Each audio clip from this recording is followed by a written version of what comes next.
Hello students, मैं आर्यन ठाकुर आज आपके सामने लाया हूँ MTS जो 2023 MTS है 22-23 का, उसका मॉक टेस्ट नंबर 1 आज हम स्टार्ट कर रहे हैं। और आज हमारे साथ आप जुड़िए। मॉक टेस्ट 1 में जो आज आप देखेंगे बिल्कुल उसी टाइप की क्वेश्चंस आज मॉक टेस्ट में करवाया जाएगा जिस टाइप से पेपर में पूछा जाता है।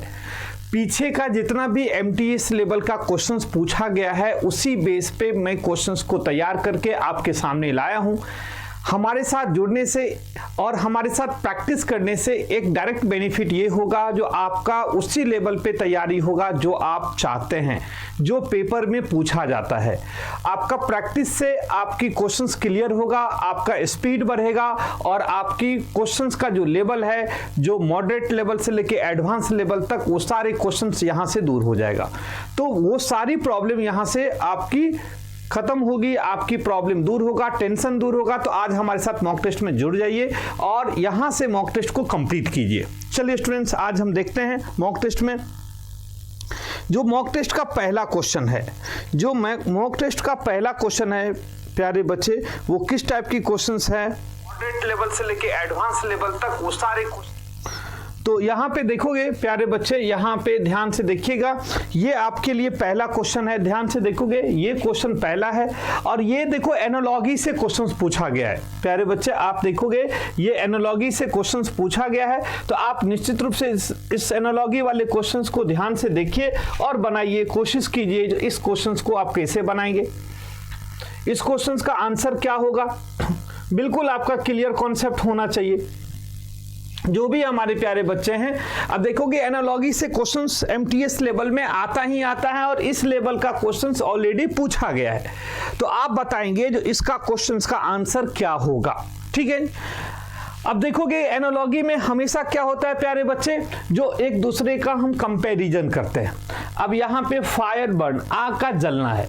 जिस तरह से फायर बर्न मतलब आग से जलना है, यहाँ पे है ना भाई, आग जलना या जलना, तो यहाँ पे फायर बर्न से होता है तो कहता है वाटर ड्रिंक से होता है, ओ ट्री से होता है, आइस फ्री से होता है, फ्लावर यहाँ पे फ्लावर रोज से होता है। तो क्या होगा, आग जलना होता पानी, पानी पानी पीना, तो पानी पीना, ये इस दोनों का जो रिलेशन है वो नहीं है।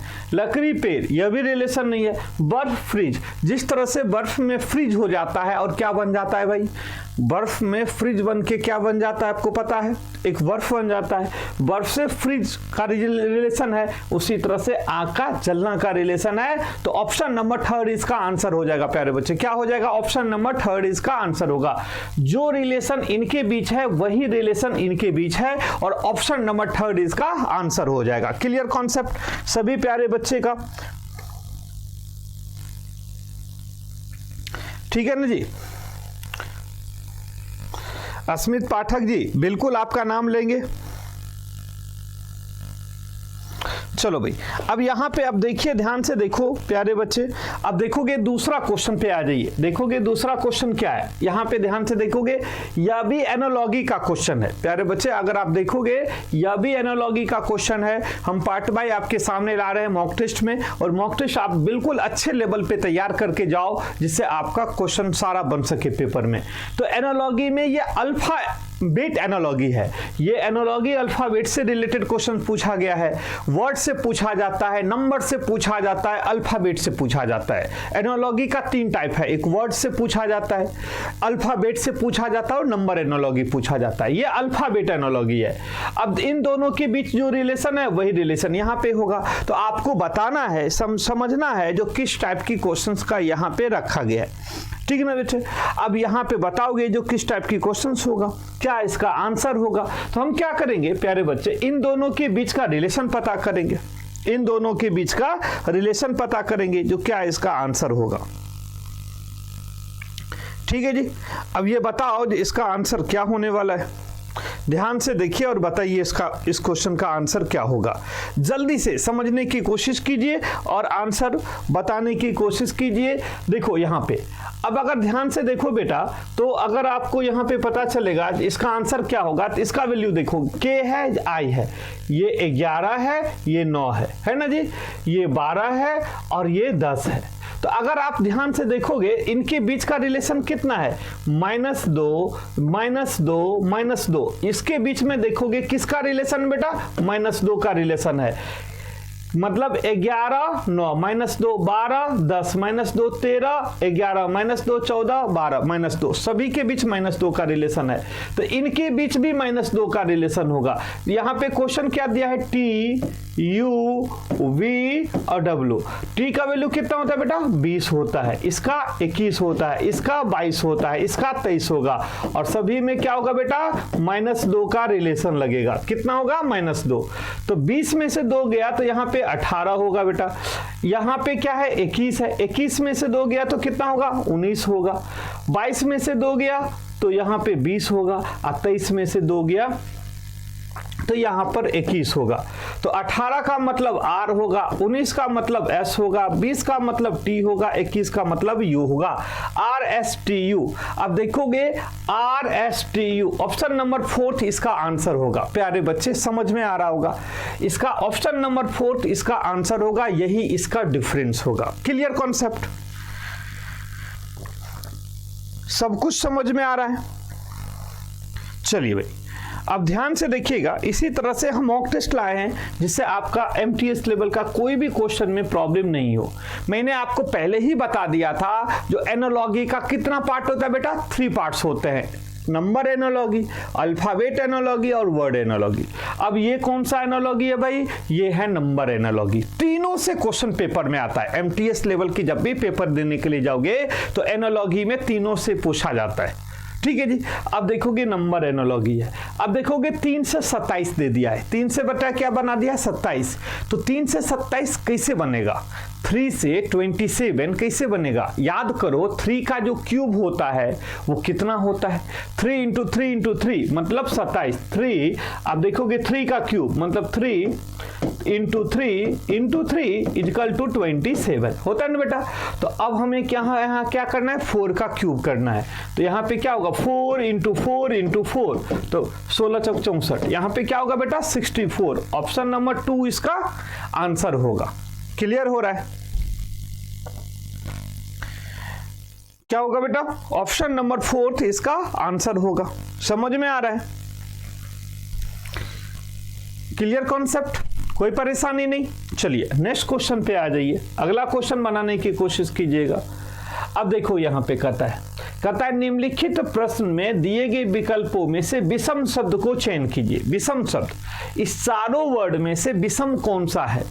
विषम का मतलब ऑड वन आउट, मतलब क्लासिफिकेशन, मतलब बेटा क्लासिफिकेशन, ऑड वन आउट की बात कर रहा है, क्लासिफिकेशन की बात कर रहा है। इस 4 में से एक को अलग करना है, मतलब 3 एक कंडीशन में होगा, एक उससे अलग हो जाएगा। तो आपको बताना है इसमें अलग कौन सा है, लूडो है, चेस है, पोलो है और कैरम है। अब कोई ना कोई तो लॉजिक होगा जिसको जो इससे अलग करता हो, है ना भाई, बिल्कुल इससे अलग करने वाला कोई ना कोई तो लॉजिक होगा ना बेटा। अगर ये खेल है, लूडो है, चेस है, पोलो है और कैरम है, तो कोई ना कोई अलग तो हो रहा होगा। तो आप किसको अलग करोगे, आप निश्चित रूप से पोलो को अलग करोगे। किसको अलग करोगे बेटा, आप निश्चित रूप से पोलो को अलग करोगे। क्यों ऐसा, इस खेल में क्या है जो अलग करेंगे। जब हम ध्यान से देखते हैं तो लूडो इंडोर गेम है, घर में खेल सकते हैं।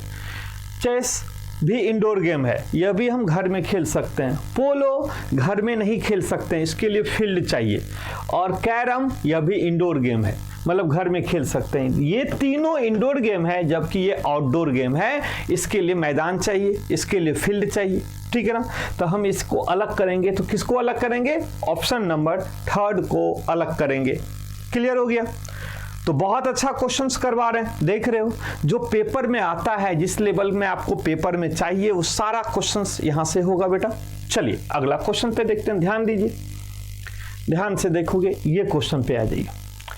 अब देखो, जिस तरह से बेटा एनालॉजी में हमारा वर्ड पे होता है, जिस तरह से डिजिट होता है, जिस तरह से हमारा अल्फाबेट होता है, उसी तरह ऑड वन आउट क्लासिफिकेशन में भी वर्ड से पूछा जाता है, डिजिट से पूछा जाता है और अल्फाबेट से पूछा जाता है। याद रखना, ये दोनों में हमेशा हम फंसते हैं। एनालॉजी और क्लासिफिकेशन में हमेशा क्वेश्चन फंसाता है और हमें इस पे पकड़ होना चाहिए। चलिए, अब कहता है इस 4 में से एक को अलग करना है। कहता है निम्नलिखित प्रश्न में दिए गए विकल्पों में से विषम अक्षर को चुनिए, जो 4 में से अलग हो उसको अलग करना है। अब आप कैसे अलग करोगे, ध्यान से आप देखोगे और बताओगे जो अलग कैसे हो रहा है और कौन सा अलग हो रहा है। ठीक है जी, जल्दी से ध्यान से देखिए, जल्दी जल्दी पहले आप भी आंसर देने की कोशिश कीजिए। बहुत अच्छे लेवल की क्वेश्चंस आप पे डिस्कस किया जा रहा है। चलो, एक बार इस चैनल को सब्सक्राइब कर लीजिए, लाइक कर लीजिए। बेटा अगर सब्सक्राइब और लाइक मिलता रहेगा तो हमें भी एक मोटिवेशन के साथ काम करने में मजा आएगा। चलो, अगर आप देखोगे इसमें से अलग करोगे तो कैसे अलग करोगे, मैंने आपको क्या कहा, डिजिट से। हमेशा अल्फाबेट को डिजिट से अलग करो। किससे, डिजिट बना के। तो अब डिजिट बना के अलग करेंगे तो कैसे अलग करेंगे, ध्यान से देखिए आप। ठीक है बेटा, आप ध्यान से देखोगे, डिजिट बना के अलग करेंगे तो कैसे अलग करेंगे, ध्यान से देखोगे आप। अब देखो यहां पर वैल्यू कितना है बेटा, इसका वैल्यू है 7, सॉरी इसका वैल्यू है 4, इसका वैल्यू है 7 और इसका वैल्यू है 10। देखो 4, 7, 10, तभी में किसका डिफरेंस है, 3 का डिफरेंस है। देखोगे इसमें 11, 14 और 17, देखोगे 11, 14, 17 सभी में किसका डिफरेंस है, 3 का डिफरेंस है। यहां पे देखोगे 18, 21 और 24, देखिए 18, 3, 21, 21, 3, 24, इसमें भी किसका डिफरेंस है, 3 का डिफरेंस है। यहां पे देखोगे 9, 12, 14, तो 9, 3, 12, 12, 2, 14, इसमें 3, इसमें किसका किसका डिफरेंस है बेटा, इसमें 3 का भी डिफरेंस है, 2 का भी डिफरेंस है। देखो 9, 3, 12, 12, 2, 14, सभी में 3 का डिफरेंस है और इसमें 3 का भी डिफरेंस है और 2 का भी डिफरेंस है। 9 से 12 में जाएंगे तो 3 का डिफरेंस है, अब 12 से 14 में जाएंगे तो 2 का डिफरेंस है। तो अलग इसमें से एक को अलग करना होगा, तो आप किसको अलग करोगे, आप हमेशा 4th नंबर के अलग करोगे, क्योंकि सभी में 3 का डिफरेंस है, जबकि 4th में 3 और 2 का डिफरेंस है। क्लियर हो रहा है, अलग। चलिए नेक्स्ट क्वेश्चन पे आ जाओ। अब देखो मैंने आपको पहले ही बता दिया, जो एनालॉजी हो या क्लासिफिकेशन हो, दोनों में डिजिट से, अल्फाबेट से और वर्ड से पूछा जाता है पेपर में, और इन दोनों को हमें बहुत स्ट्रांग बनाना है, क्योंकि पेपर में हम इसी चैप्टर में मार खाते हैं। अब देखोगे यहां पे अलग करना है, कहता है ना निम्नलिखित प्रश्न में दिए गए विकल्पों में से विषम शब्द को चुनिए, इस चारों में से एक को अलग करना है। अब आप अलग करने का एक तरीका बताओ, आप बताओ भाई कैसे बन सकता है, कैसे बनाओगे इसको, अलग करने का रूल बता दो क्या हो सकता है, कैसे अलग करेंगे। आपको कोई ना कोई रूल तो जरूर पता होगा, ध्यान से देखिएगा। अगर प्यारे बच्चे, अगर आप इसको ध्यान से देखोगे तो आराम से क्वेश्चन बनता जाएगा। देखो यहां पे देखोगे 31 है, 37 है, 43 है और 49 है, यह भी प्राइम नंबर है, अभाज्य संख्या है। 37 भी प्राइम नंबर है, अभाज्य संख्या है। 43 भी प्राइम नंबर है, अभाज्य संख्या है, जबकि 4th नंबर एक स्क्वायर है, 7 का स्क्वायर है। ये तीनों सिमिलर है, ये तीनों सिमिलर है प्राइम नंबर, जबकि 4th नंबर इस तीनों से अलग हो रहा है। तो आंसर क्या हो जाएगा बेटा, 4th नंबर हो जाएगा। ठीक है ना, तो इस चारों में से एक को अलग करना है, तो किसको अलग करेंगे, 4th नंबर को अलग करेंगे। क्लियर कॉन्सेप्ट, चलिए बहुत अच्छी। नेक्स्ट क्वेश्चन पे आ जाइए, ध्यान से देखोगे। अब आप देखोगे इसमें क्या कहता है, दिए गए शब्द को उस क्रम में व्यवस्थित करें जिसमें शब्दकोश में आते हैं, जिसमें वे शब्दकोश में आते हैं। शब्दकोश का मतलब डिक्शनरी, जिस तरह से डिक्शनरी को अरेंज किया गया है उसी तरह से आप इसको भी अरेंज करेंगे। याद करो बच्चा, अगर आप एमटीएस का कभी पेपर दिए हैं कभी भी, या एमटीएस के मॉडल पेपर आप बनाए हैं प्रीवियस ईयर क्वेश्चन, तो देखना डिक्शनरी से क्वेश्चंस आते ही आता है, हमेशा डिक्शनरी से क्वेश्चंस पूछा गया है। ठीक है ना जी, तो आपको ये बताना है जो इसमें से कैसे डिक्शनरी के अकॉर्डिंग अरेंज करेंगे। ये ऑप्शन दिया गया है, या तो ऐसे अरेंज होगा, या ऐसे अरेंज होगा, या ऐसे होगा, या ऐसे होगा। एक बार आप जरूर चेक कीजिए अपने लेवल पे। ठीक है, आप ध्यान से देखिएगा जो इसका आंसर क्या होगा, जल्दी बताएंगे आप।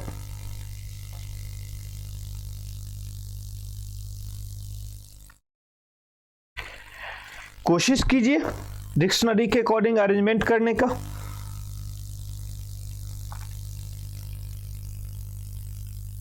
जल्दी जल्दी।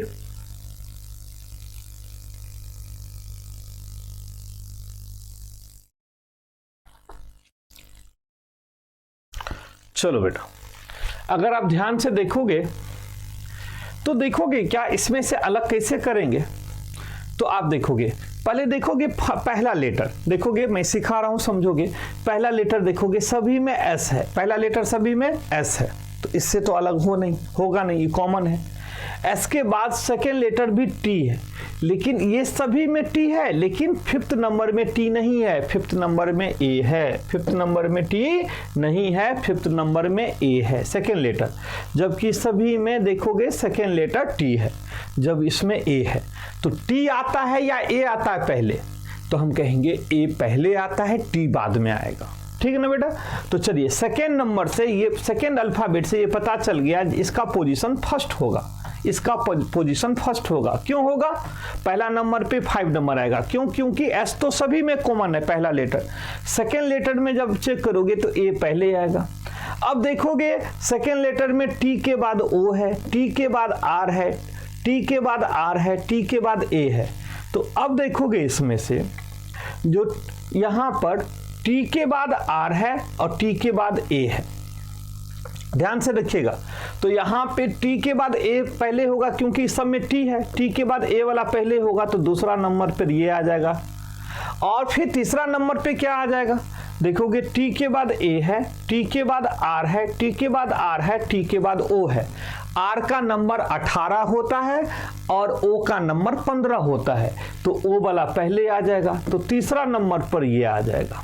ठीक ना भाई। अब देखोगे चौथा नंबर पे देखोगे T R A, T R A, T R A P, देखोगे इसमें टी आर ए पी, ठीक ना जी। इसमें क्या है? T R A N. तो ए के बाद पी है, ए के बाद एन है। पी का नंबर 16 होता है, एन का नंबर 14 होता है, तो ये पहले आएगा, ये बाद में आएगा। तो फोर्थ नंबर पर ये आएगा और फिफ्थ नंबर पर ये आएगा, फिफ्थ नंबर पर ये आएगा डिक्शनरी के अकॉर्डिंग। तो पहला नंबर पे कौन आ गया? 5। सेकेंड नंबर पे कौन आ गया? 4th। थर्ड नंबर पे क्या आ गया? 1। फोर्थ नंबर पे क्या आ गया? 3। और फिफ्थ नंबर पर आ गया 2। तो जिसका अरेंजमेंट 5 4 1 3 2 होगा वही आंसर होगा। तो 5 4 1 3 2 ऑप्शन नंबर थर्ड में है। किस में है प्यारे बच्चे? ऑप्शन नंबर थर्ड में डिक्शनरी के अकॉर्डिंग अरेंज है। ठीक है। तो इस तरह से हमें डिक्शनरी की क्वेश्चन सीखना है, तभी हम क्वेश्चन एमटीएस लेवल में बैठ के पास कर सकते हैं। क्लियर कॉन्सेप्ट हुआ इससे रिगार्डिंग? चलिए फिर अब नेक्स्ट क्वेश्चन पे आ जाइए। अगला क्वेश्चन देखिए क्या है। अब देखोगे क्या यहां पे सीरीज का क्वेश्चन, जिसको श्रृंखला कहते हैं, वो भी 2 टाइप में आता है, डिजिट में भी आता है और अल्फाबेट में भी आता है। सीरीज हमेशा याद रखना, डिजिट से भी पूछ सकता है, अल्फाबेट से पूछ सकता है, या दोनों से क्वेश्चन आएंगे एमटीएस में, दोनों से आ सकता है पेपर में।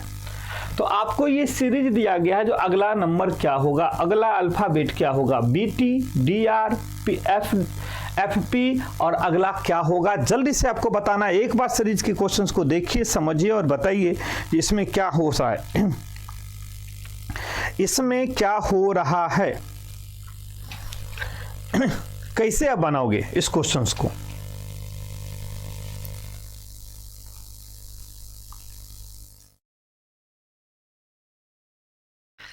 निश्चित रूप से आपका यहां पे क्लियर हो रहा होगा। तो आप क्या करोगे, डिजिट को अल्फाबेट में चेंज करोगे। क्या करोगे प्यारे बच्चे? डिजिट को अल्फाबेट में चेंज करोगे। अब देखो यहां पे 2 है, 20 है, 4 है, 18 है, 6 है, 16 है।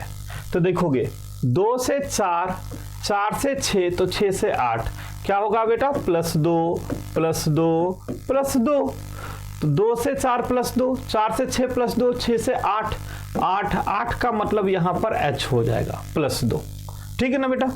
यहां पे 20 से 18, यहां पे देखोगे 20 से 18 माइनस 2, 18 से 16 माइनस 2, तो 16 से माइनस 2 कितना हो जाएगा, 14 हो जाएगा। 14 इजकल टू n होगा। तो H और n क्या होगा बेटा, H और n इसका आंसर होगा। ऑप्शन नंबर 2 इसका आंसर माना जाएगा। क्या माना जाएगा बेटा, ऑप्शन नंबर 2 इसका आंसर होगा। क्लियर कॉन्सेप्ट, कोई परेशानी नहीं, समझ में आ रहा होगा प्यारे बच्चे। सभी का आंसर समझ में आ रहा है। ये सीरीज का क्वेश्चन कंप्लीट हुआ। नेक्स्ट क्वेश्चन पे आ जाइए। अब देखो यहां पे सीरीज का ही क्वेश्चन है, सीरीज का ही क्वेश्चन है, लेकिन वो क्या है भाई, श्रृंखला में डिजिट से रिलेटेड क्वेश्चन पूछ दिया है। किससे रिलेटेड क्वेश्चन पूछ दिया है, डिजिट से रिलेटेड क्वेश्चन पूछ दिया है। अब आपको बताओगे इसमें जिसका आंसर क्या होगा, जल्दी से समझने की कोशिश कीजिए, सीरीज को बनाने की कोशिश करें प्यारे बच्चे।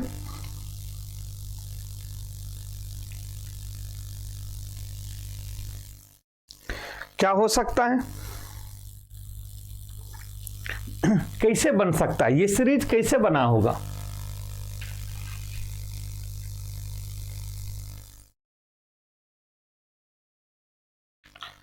निश्चित रूप से आपका आंसर आ गया होगा।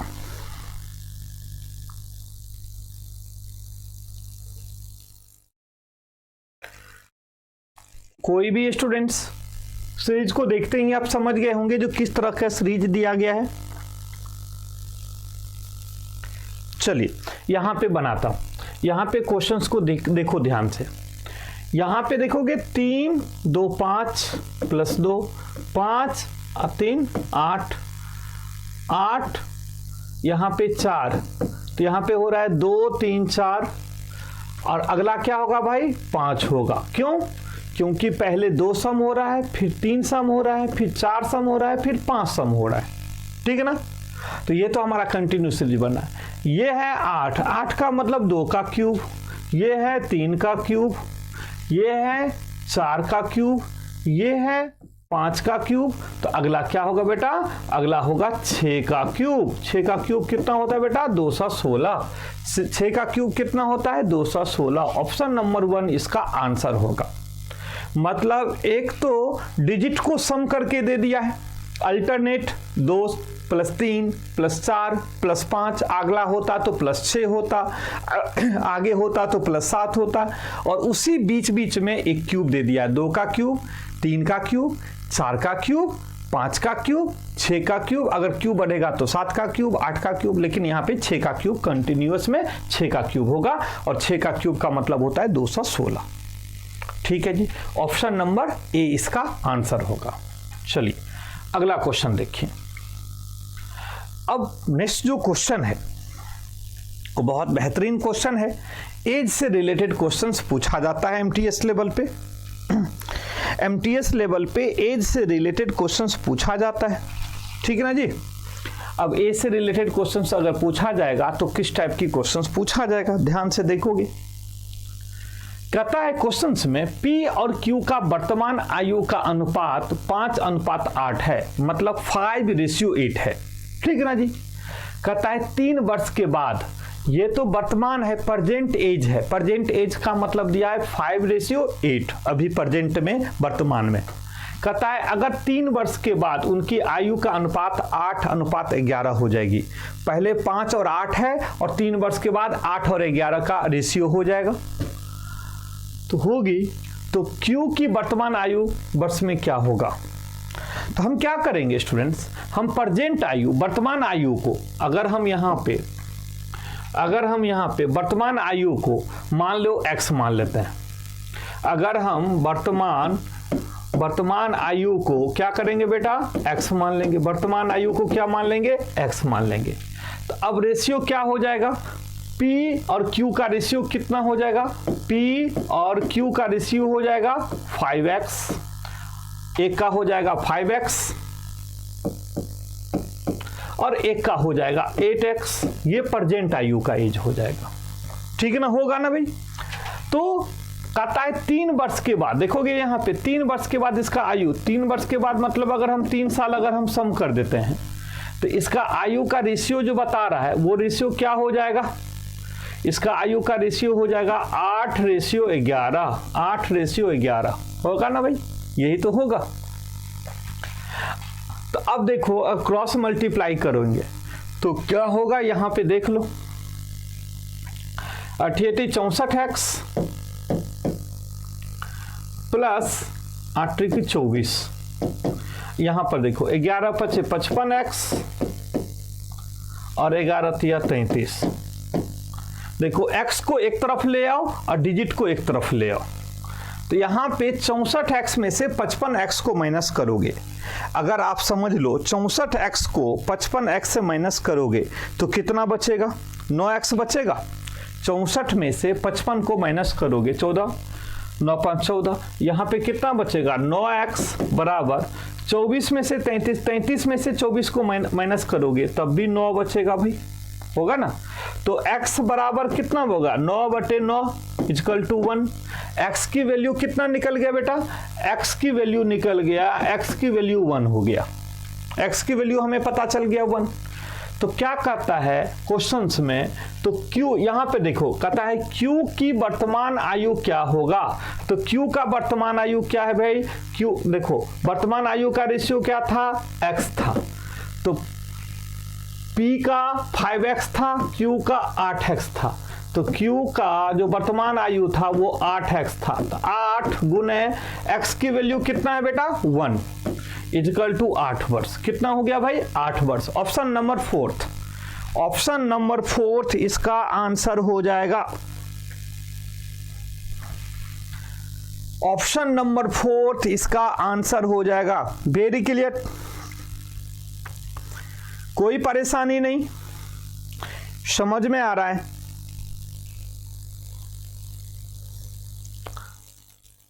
ठीक है प्यारे बच्चे,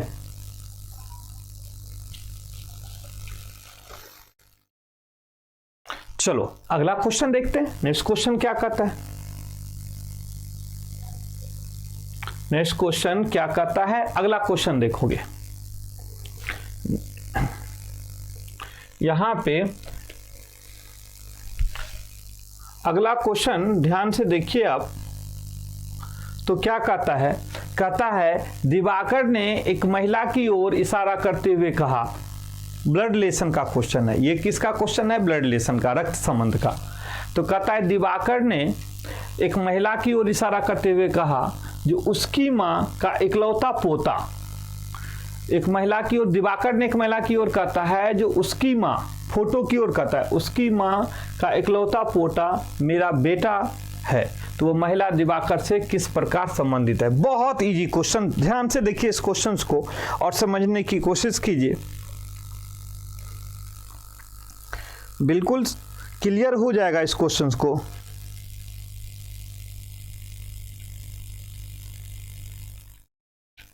क्या होगा,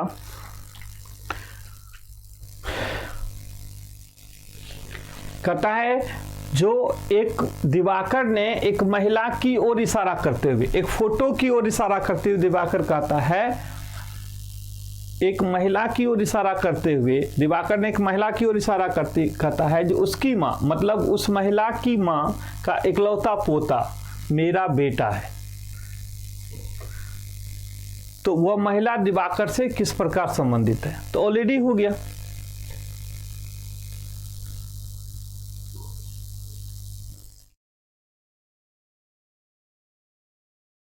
देखो अब देखो कैसे क्वेश्चंस को समझोगे, यहां पे ध्यान से मैं समझाता हूं, इस क्वेश्चंस को ध्यान से समझने की कोशिश करना।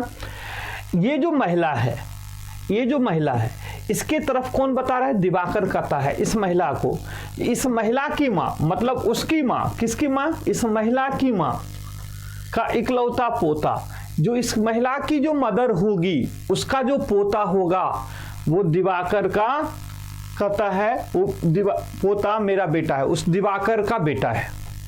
उस महिला की मां, किस महिला की मां, इस महिला की जो मां है उसका जो इकलौता पोता है, इसकी मां का इकलौता पोता दिवाकर का क्या है, बेटा है। तो इसका मतलब है जो वो महिला है वो दिवाकर की मां है, सीधी बात है, क्योंकि जो उस महिला की जो माँ होगी उसका जो पोता होगा वो इकलौता पोता होगा वो दिवाकर का बेटा है। तो ऑलरेडी जो इस महिला की जो माँ है वो दिवाकर की भी माँ है और इस महिला की भी माँ है। तो इसका मतलब है ये जो महिला है वो दिवाकर की सिस्टर है। कौन है? दिवाकर की सिस्टर है, दिवाकर की बहन है। तो ऑप्शन नंबर 2 इसका आंसर हो जाएगा बेटा। ऑप्शन नंबर 2 इसका आंसर हो जाएगा। क्लियर? कोई परेशानी नहीं।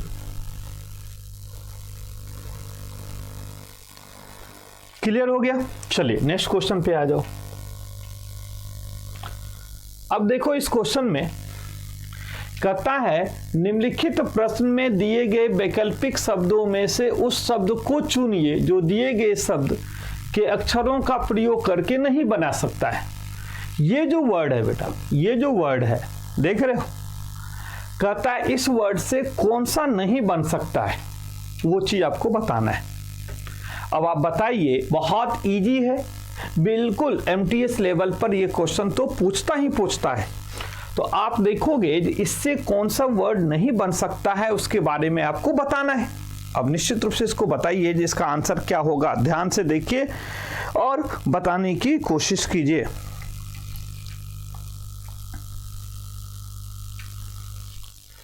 क्या होगा भाई प्यारे बच्चे?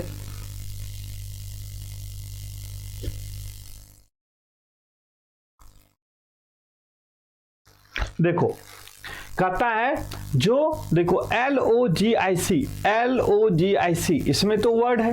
कहता है GLOBE, देखोगे ये ऑप्शन आंसर होगा। क्यों होगा?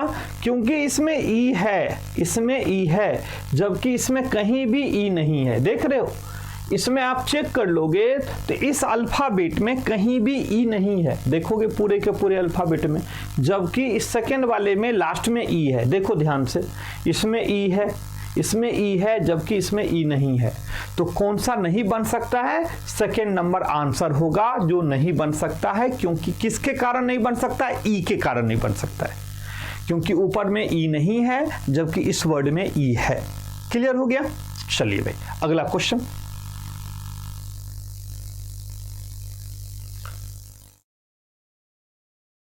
अब देखोगे यहां पे ध्यान से देखोगे, कहता है एक कोड क्रिएट किया गया, हु आर यू, इसके लिए लिखा है 432। कहता है दे इज यू, इसके लिए लिखा है 485। फिर लिखा है is written as 295। How is the, कहता है यहां पे how is the dangerous written in the code language. अब बताओ इसका कोड क्या होगा, आपको बताना है।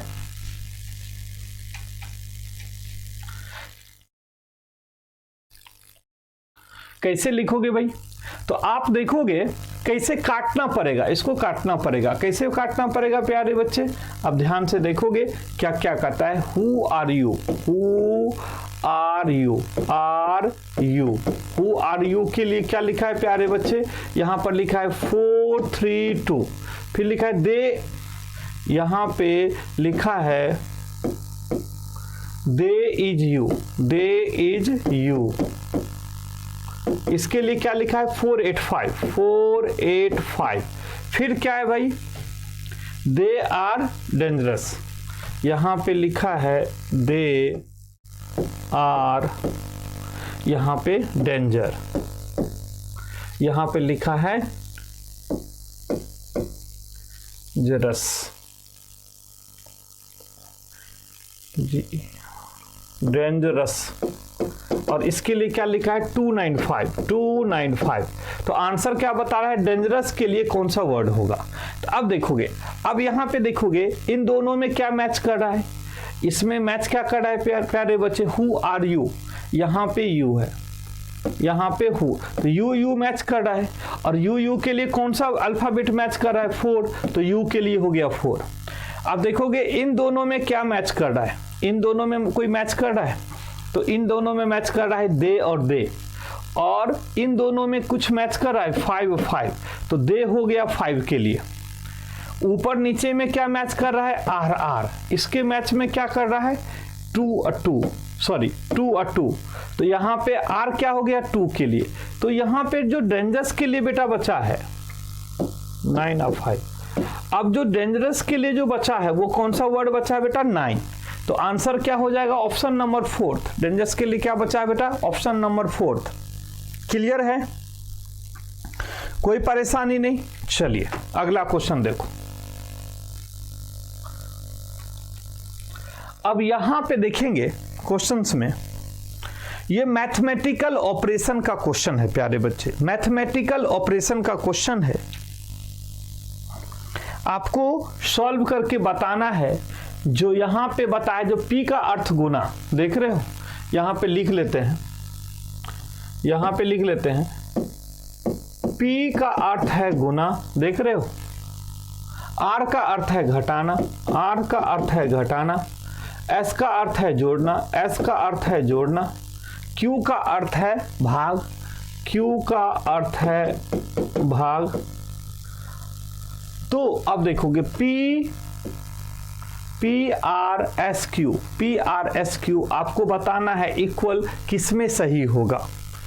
अब आपको यहां पे मैथमेटिकल ऑपरेशन में बोर्ड मास का रूल यूज करना है बेटा। किसका यूज करना है, बोर्ड मास का रूल यूज करना है, ठीक है ना, बोर्ड मास का रूल यूज करना है। तो यहां पे देखोगे क्या क्या सब हो सकता है। अब देखो डिवाइड का मतलब क्या दिया है, देखो डिवाइड का मतलब डिवाइड दिया है, डिवाइड का मतलब क्यू का मतलब डिवाइड दिया है। तो देखोगे क्यू कहां पर है, यहां पर है। तो इन दोनों के बीच डिवाइड हो रहा है, बिल्कुल डिवाइड हो रहा है। तो अगर हम यहाँ पे क्वेश्चंस करेंगे तो यहाँ पे R का मतलब क्या होता है बेटा, R का मतलब माइनस होता है। और Q का मतलब क्या हो रहा है, Q का मतलब डिवाइड हो रहा है। और S का मतलब क्या हो रहा है, S का मतलब प्लस हो रहा है। तो अब सबसे पहले आप क्या करोगे, डिवाइड करोगे।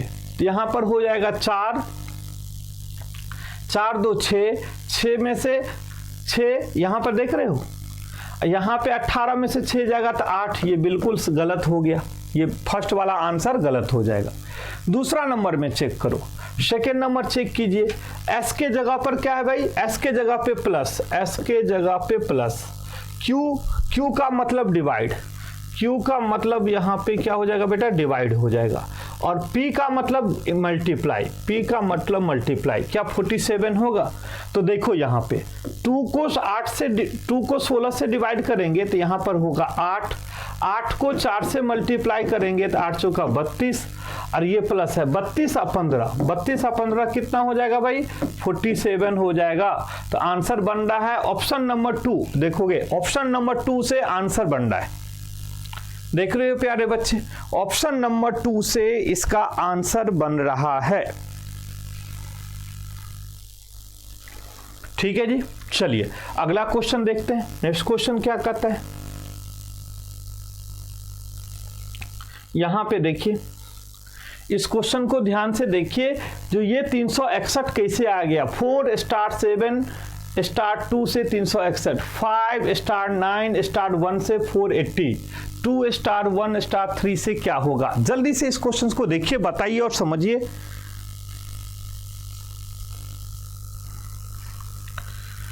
कैसे बनेगा, एक बार लाइक और शेयर कर दीजिए, एक बार लाइक और शेयर कर दीजिए प्लीज बच्चे। इस चैनल को एक बार सब्सक्राइब कर लीजिए, आप लोगों से रिक्वेस्ट है इस चैनल को एक बार सब्सक्राइब कर लीजिए। लाइक जरूर करेंगे, अच्छा लग रहा होगा। और अगर प्यारे बच्चे अगर चाहते हो तो शेयर जरूर कीजिएगा। चलिए अगर आप ध्यान से देखेंगे इस क्वेश्चन को और समझने की कोशिश करो और बनाने की भी कोशिश कीजिए क्या हो सकता है। कैसे बन सकता है इस क्वेश्चन का, बिल्कुल एमटीएस लेवल का ही क्वेश्चन है ये, बिल्कुल एमटीएस लेवल का ही क्वेश्चन है। ध्यान से बनाओगे तो क्वेश्चन इजीली बन जाएगा, ठीक है।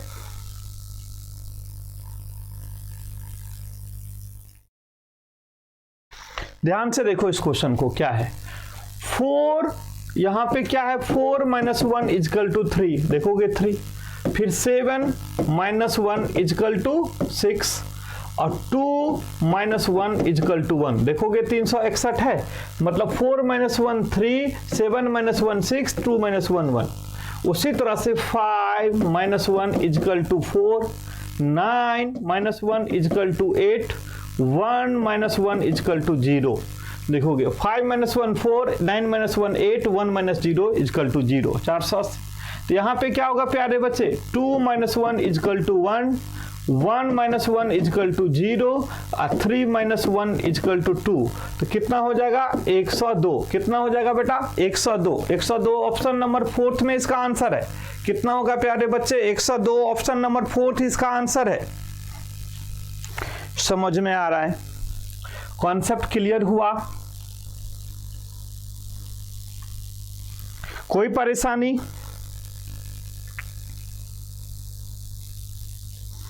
बेहतरीन क्वेश्चन के साथ आप हमारे साथ जुड़े रहिए इसी तरह से।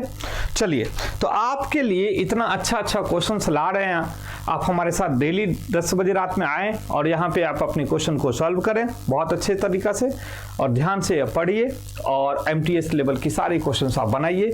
तो फिर मिलते हैं अगला मॉक टेस्ट के साथ। All the best.